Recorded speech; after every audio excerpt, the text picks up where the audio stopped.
जरूर कीजिएगा। मेरे जो वालिद थे, मैंने जैसे बताया बहुत पढ़े लिखे थे, तो उन्होंने बहुत गरीब भी थे, उनको कभी कोई नौकरी नहीं मिली, हार्डली उनके पास पैसे होते थे। जो भी बिजनेस उन्होंने शुरू किया, इतनी तालीम हासिल करने के बाद भी वो फेलियर ही रहा। लेकिन उन्होंने बहुत प्यार दिया, और क्योंकि उनके पास पैसे नहीं होते थे तो मेरे हर जन्मदिन पे अपनी कोई पुरानी चीज मुझको दे दिया करते थे।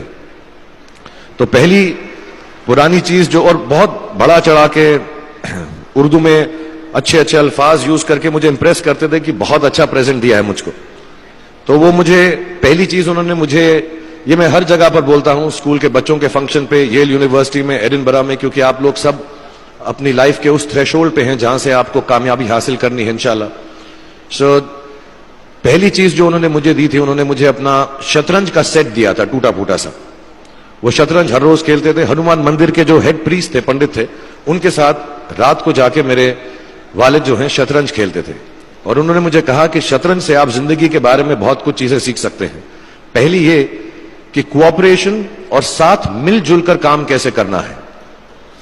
दूसरी ये कि जिंदगी में आगे बढ़ने के लिए कभी कभी पीछे भी हटना पड़ता है। तीसरी ये कि जो छोटे लोग होते हैं, जो आप समझते हैं, कई लोग ऐसी बात मानते हैं, जो पॉन्स होते हैं, जो प्यादे होते हैं, उनकी सबसे ज्यादा इज्जत करना जिंदगी के अंदर। कोई भी इंसान छोटा नहीं होता, हमेशा हमेशा जिंदगी में काम आता है।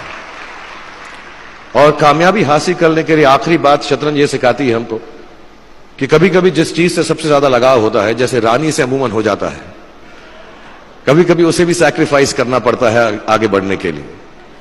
दूसरी चीज जो उन्होंने मुझे दी, मेरे पास है वक्त, 2 मिनट बोल सकता हूं मैं, सॉरी। दूसरी चीज जो उन्होंने मुझे दी थी, वो एक टाइपराइटर दिया था। आज के जमाने में आई डोंट थिंक किसी को, बहुत सारे बच्चे होंगे यहां पे जिनको मालूम भी नहीं होगा टाइपराइटर कैसा लगता है। अब सब कंप्यूटर पे काम करते हैं। तो टाइपराइटर के ऊपर जब आदमी लिखता है और अगर गलत लिखता है तो उसको मिटाने में बहुत तकलीफ होती है। So you have to be very diligent, बहुत ध्यान से लिखना पड़ता है, हम गलती नहीं कर सकते। और टाइपेक्स यूज करते थे टाइप को निकालने के लिए, कभी उंगली फंस जाती थी उसकी कीज के बीच में, मगर बहुत मेहनत से, बहुत डिलिजेंस से काम करना पड़ता था। तो जब मैं उस पर टाइपिंग सीखा स्कूल में कॉमर्स करते वक्त, so the only thing I realize is that practice makes you perfect. तो जो भी काम आप जिंदगी में करें उसको डिलिजेंस से करें, ऐसा करें कि कोई गलती ना हो, अपना पूरा दिमाग लगाकर करें, सोच समझ कर करें। ऐसे करें कि यह काम जिंदगी में आपका पहला काम है और इसके बाद आपको मौका नहीं मिलेगा, और शायद यह काम आपका जिंदगी का आखिरी काम है, इसके बाद फिर मौका नहीं मिलेगा। So do it with that kind of diligence. तीसरी चीज उन्होंने मुझे कैमरा दी थी, क्योंकि बहुत गरीब थे, वो कैमरा चलता नहीं था बिल्कुल भी, सिर्फ उसके व्यू फाइंडर से बड़ी अच्छी अच्छी तस्वीरें दिख जाती थी, लेकिन खिंचती बिल्कुल भी नहीं थी। और इससे मुझे उन्होंने सीख दी कि जो हमारी क्रिएटिविटी होती है, हम जो भी, कभी कभी हमारी हॉबी होती है, कभी कभी हमारा उससे प्यार होता है, लेकिन हम उसको अपनी नौकरी नहीं बना सकते, अपना काम नहीं बना सकते। बहुत कम लोग ऐसे फॉर्चुनेट होते हैं जैसे मैं हूं कि जो मेरी हॉबी थी, जिस चीज से मुझे प्यार था, कलाकारी से, एक्टिंग से, वो मेरा पेशा भी बन गया। अमूमन ऐसा होता नहीं है।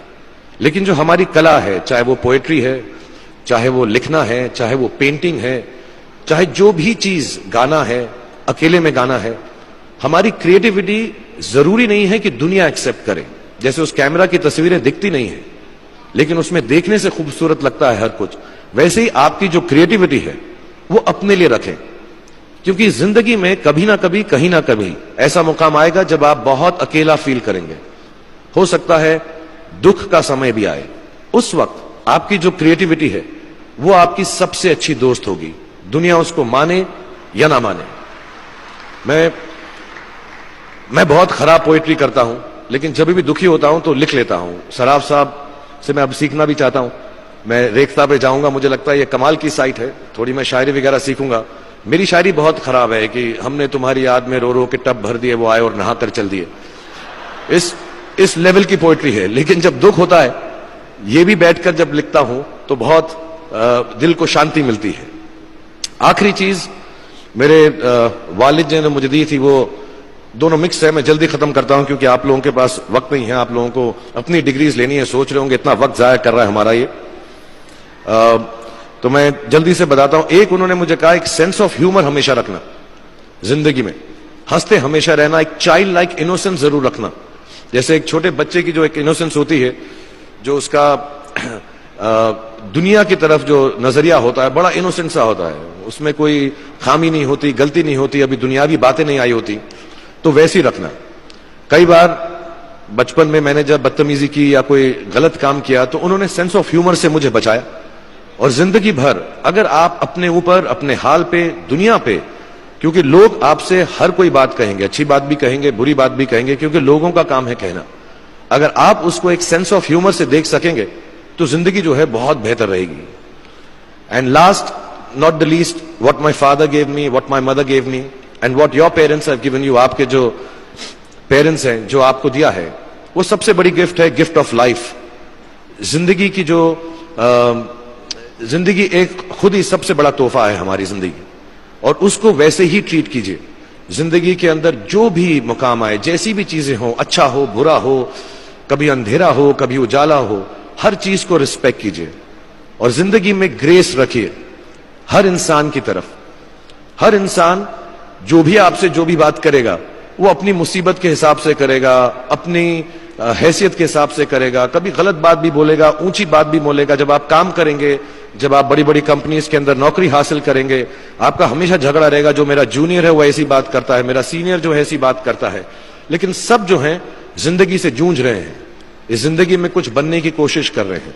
सो वो ग्रेस जो है, वो लीवे जो है, हर किसी को दीजिएगा जो आपके साथी हैं, जो आपके साथ साथ काम कर रहे हैं, जो आपका साथ काम नहीं भी कर रहे और जो आपका साथ नहीं भी दे रहे। ग्रेस से बड़ी चीज आप जिंदगी को वापस नहीं लौटा सकते। ये 4-5 चीजें याद रखिएगा। याद रखिएगा, नहीं रहे तो कोई बात नहीं। आप लोग बहुत कुछ अभी इस जगह पर इल्म हासिल कर चुके हैं और मुझे उम्मीद है और मुझे यकीन है कि आप जो भी करेंगे जिंदगी में बहुत कामयाब होंगे। और फिर से मैं मौलाना आजाद नेशनल उर्दू यूनिवर्सिटी का शुक्रिया अदा करना चाहूंगा कि मुझे यहां पर बुलाया, आपसे मुखातिब होने का मौका दिया। थैंक यू वेरी मच, बहुत बहुत शुक्रिया। और आप, मुझे मालूम है कुछ टीचर्स जो होंगे यहां पर बैठे होंगे जो आपके फेवरेट नहीं भी हैं, जो बहुत स्ट्रिक्ट होंगे, डांटते भी होंगे आपको, उनको सबसे ज्यादा याद रखिएगा जब आप इस यूनिवर्सिटी से बाहर जाएंगे, क्योंकि जो सबसे ज्यादा टीचर आपसे स्ट्रिक्ट थे वो एक्चुअली सबसे ज्यादा आपसे प्यार करते थे। Thank you very much for having me here.